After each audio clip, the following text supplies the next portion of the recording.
اسرائیل بھی سخی بن گیا کہ جنہ نماز انہاں پیچھے پڑھی وہ بھی سخی بن گئے.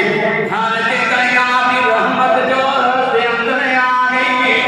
اللہ نے فرمایا ہو میرے فرشتیوں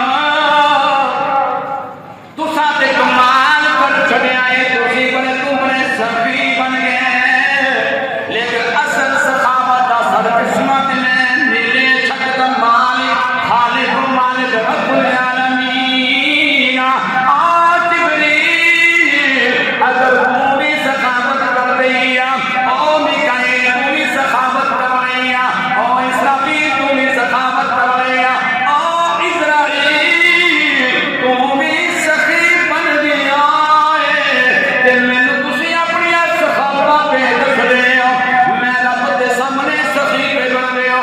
اللہ کی رحمت کے اندر آ گئی. رب نے تمام فرشتیاں اپنا گواہ بنا کے اعلان فرما چھڑیا او فرشتیوں تساں گواہ بن جاؤ میری بارگاہ کے اندر شہادت پیش فرما دیو. اللہ سونیا دل دا گواہ بنایا دل دا شہادتی بنایا. اللہ نے فرمایا او میرے فرشتوں نے تساں نے میرے نبی کے غلاماں نوں ایک بخشش و مغفرت ایک خزانے پیش فرمائے نے یعنی نیکیاں عطا فرمائیاں نے ثواب نبی کے غلاماں نوں دیتا ہے. اسی طرح ہی میں تانوں گواہ بنا کے اج بیان کرنا اے جتنے لوگ میری بارگاہ کے اندر نماز جمعہ واسطے آ گئے او فرشتیوں گواہ بن جاؤ. آن دا طریقہ نہیں دیکھیا آن دا انداز نہیں دیکھیا اے صدقہ کملی والے دو اب جننے جننے میری بارگاہ دے مہمان بن گئے نمازی بن گئے اب انہاں دیاں زندگیاں نے میں رب کائنات نے سخی بن کے سارے گناہ معاف فرما چھڈے نے. رب فرمائے گا فرشتیوں اگر تسی فرشتے ہو گے میری مخلوق ہو گے اینے سخی بن گئے ہو تو میں تے اصل سچ شاہ جڑا کہ صحابہ دا سچ شاہ اج میں رب تہاڈی موجودگی دے اندر اعلان کرتا کہ نبی پاک دے سارے غلامان دی بخشش و مغفرت واسطے فرمایا کہ جمعے کا دن ہوتا ہے. جمعے والے دن اللہ پاک نے میرے آقا کا فرمان دیا. حضور نے فرمایا کہ جمعے والے دن میرا رب میری مرحومہ امت نو دن باری اپنی رحمت کی نظر نال دیکھتا ہے. نگاہ رحمت نال میرا رب میری امت دے لوگاں نو دیکھتا ہے. فرمایا کہ اللہ تبارک و تعالی ہر نظر دے بدلے 60,000 او گناہگار جنہاں کے رب کائنات نے جہنم نو واجب کیتا ہوتا ہے ایک نگاہ دے بدلے اللہ پاک 60,000 گناہگاراں دی بخشش و مغفرت فرمائے. خالق کائنات نے ارشاد فرمایا محبوب انہاں نوں دسو کہ دن دے 24 گھنٹے نے اور 24 گھنٹے دے اندر اگر ویکھیا جائے حساب کے مطابق ہر گھنٹے کی جڑی نجات 8,000 بندے ایسے بندے نے جو گناہگار جنہیں اللہ تعالیٰ بخشش فرما دیتا ہے. فرمایا کہ اللہ کی ذات نے جمعے کی رات آؤں کو پہلا فرشتیاں نوں حکم دیتا ہوتا ہے کہ فرشتیوں میری آسمان دے اوپر رحمت کے دروازے والے کھول دیتا جائے. اس واسطے کہ آؤں والا دن عام دن نہیں بلکہ تمام دن کا سردار دن انجام آ رہے ہیں. یہ جمعے کا دن جنتی جنت میں چلے جان گے. آخری بات سمجھ فرماؤ جنتی جنت کے اندر چلے جان گے. اللہ پاک حور و غلمان عطا فرمائے گا. 70 حوراں ہوں گی. اب خالق کائنات نے 70 حوراں عطا فرمائے نے. جمعے کا دن ہوئے گا جنت 70 حوراں دی غلامی دے باوجود جمعے کا دن آ گیا. حکم ہوئے گا جبریل آواز دیو. آواز دیتی جائے گی. مولا کن دی آواز؟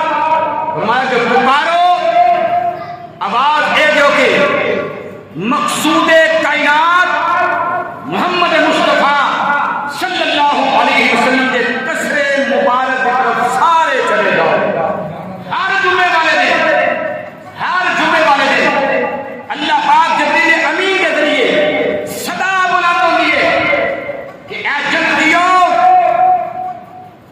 مقصود کائنات جنہ کی خاطر اللہ نے کائنات بنائی کائنات بنانا مقصد محمد مصطفیٰ کی ولادت باصحابہ ہے فرمایا کھولا دے کسرے مبارک کی طرف چلے جاؤ اے سن کے سارے جنتی کسرے عالی کے مقام ہوتے اللہ کے محبوب نے بارک حاضر ہو کے درود و سلام کا نظرانہ پیش کریں گے جنت ملن کے باوجود خالق کائنات اپنے محبوب کو برات عطا فرمائے گا میرے آقا برات کے سوال ہوں گے اپنے کسر مبارک ہوتے فرمایا کہ اس سے 130 صفحہ ہے نام دیا جنتیاں دیا پتہ نہیں کیسی لمبی صفحہ ہوگی جلالتی جارہ بدل رہا ہے جانا ہے اسا حدیث جڑی پڑی ہے 130 صفحہ انہاں لوگوں دیا جنتیاں دیا کسر عالی کے مقام پہ ہوندیاں فرمایا کہ نبی کے غلاموں خوشخبری سن لو اے خوش ہو جاؤ انہاں 120 صفحہ دے وچوں 80 صفحہ صرف کملی والے دی امت مبارک دی ہوندیاں 80 صفحہ نبی دا کلمہ پڑھن والے غلاماں دی ہوندیاں تے 20 صفحہ دے ہوندیاں او نبیاں دی ہوندیاں پھر علماء دی ہوندیاں اور نبی دے امتی دے علماء ہوندیاں کو تے سوال کیتا ہوے گا پھر شہداء ہوں گے پھر اولیاء اللہ ہوں گے پھر مومنین ہوں گے پھر مسلمین این ترتیب بنی ہوگی لائنہ بنیا ہوگیا سب تو اگے جڑے صف اچھیاں صفہ دی جڑی ہوگی وہ کسے ہوتی نہیں ہوگی میرے آقا کے کلمہ پڑھنے والے علماء جو ہوگیاں اچھی صفہ ہوگیاں حضرت گرامی اللہ تبارک و تعالی جناب داؤد علیہ السلام اس مقام پہ اے دیکھو کہ میرا دل سے پڑھ رہے ہیں بڑے کی ہو رہا ہے جنت میں کی ہو رہا ہے اتھے کدی رونق سکی ہے اللہ فرمائے گا میرے داؤد لبیک رب دلیل اللہ فرمائے گا داؤد نبی میں تمہیں بڑی خوبصورت آواز دیتی ہے بڑا سونا تمہیں آواز کا میں اعزاز عطا فرمایا ہے اللہ کی کرنا فرمایا آج انہاں سارے جنتیاں دے سامنے کھڑے ہو کے بڑا الحمدللہ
ہر چیز میرے رب نے سنتا بیان کر دی ہے حضرت گرامی اللہ تبارک و تعالی ایک اعزاز عطا فرمائے گا اللہ پاک امتی کلمہ پڑھن والے نے 99 درجے عطا فرمائے گا 99 درجے صرف کلمہ پڑھن والے نبی دے غلام عزت دے درجے نے عزت پیار والے محبت والے عقیدت والے 99 درجے کسی اور نے ایک ہی امت مصطفیٰ آیا اس کو عطا فرمائے گا فرمایا باقی درجے